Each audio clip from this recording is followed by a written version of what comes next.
Meu amor, eu tiro as calças e você tira a calcinha. Vai tirando suas roupas que eu vou tirando as minhas. Voltando aqui nessa parte 2, e foi assim passando de parceiro em parceiro, até que, quando foi fazer um show em Brasília, ligou para uma casa noturna solicitando um equipamento emprestado.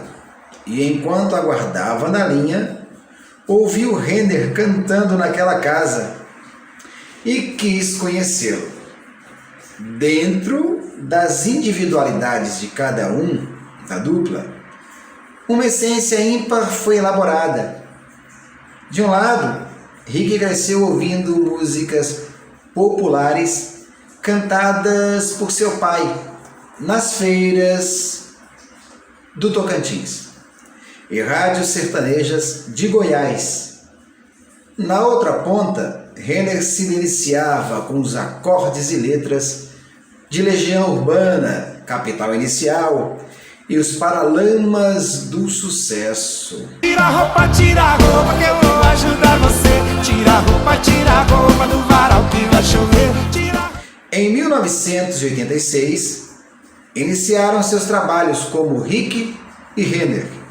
E a partir daí, foram fazendo shows em algumas casas noturnas, até que, em 1991, aconteceu a gravação do primeiro CD independente, gravado com Renner, na primeira voz.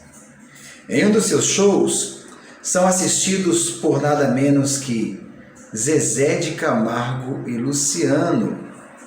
E estes o levam a uma gravadora, a Continental East West, gravadora que hoje pertence à multinacional Warner Music Brasil. E assim foi gravado em 1992 o primeiro álbum oficial da dupla, trabalhado com uma gravadora, e esse mesmo álbum teve uma excelente repercussão. Esse aí foi o final da segunda parte, gente. Logo a gente volta com a terceira parte de Rick Renner, compartilhando com vocês momentos agradáveis por aqui.